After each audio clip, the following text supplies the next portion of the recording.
వృషభ రాశి వారు ఈ వారం తాము చేపట్టిన పనుల్లో కొన్ని రకాల ఆలస్యాలు ఇబ్బంది పెడుతూ ఉంటాయి. ఆర్థిక పరిస్థితులు కొంతమేరకు నిరాశను కలిగించే అవకాశాలు ఉన్నాయి. జాగ్రత్తలు తీసుకోవాలి. ఇంటి బయట వ్యవహారిక విషయాల్లో కొన్ని రకాల సమస్యలు చికాకులను తెప్పిస్తూ ఉంటాయి. వ్యయప్రయాసలతో కానీ పనులు పూర్తి కానటువంటి సందర్భాలు ఉండబోతున్నాయి.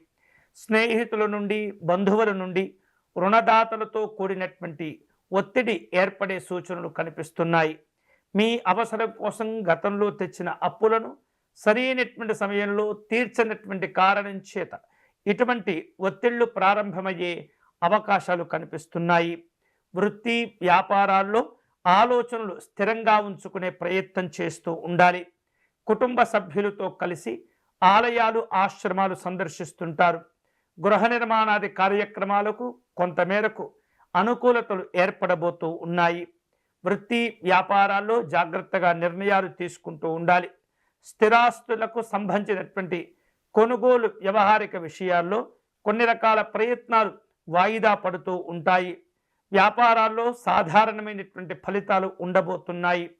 ఉద్యోగపరంగా చూస్తే వృషభ రాశి వాళ్లకు ఈ వారం కొన్ని అదనపు బాధ్యతలు చేపట్టవలసిన అవసరాలు ఏర్పడుతూ ఉంటాయి.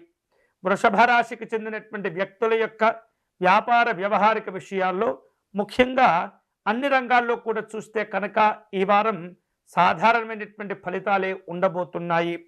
కొన్ని రకాల శుభవార్తలు కూడా వింటూ ఉంటారు. అనుకూలమైనటువంటి కార్యక్రమాలు సాధించుకునేందుకు పెద్దవారి యొక్క సూచనలు, సలహాలు స్వీకరించే ప్రయత్నం చేయండి. అట్లాగే శ్రీమన్నారాయణమూర్తి ఆరాధన చేసుకోవటం, విష్ణుమూర్తి స్వామివారిని పూజించటము, అలాగే తులసీదళములతో అర్చన నిర్వహించటం, విష్ణు సహస్రనామ స్తోత్రం పారాయణం చేయటం మంచిది.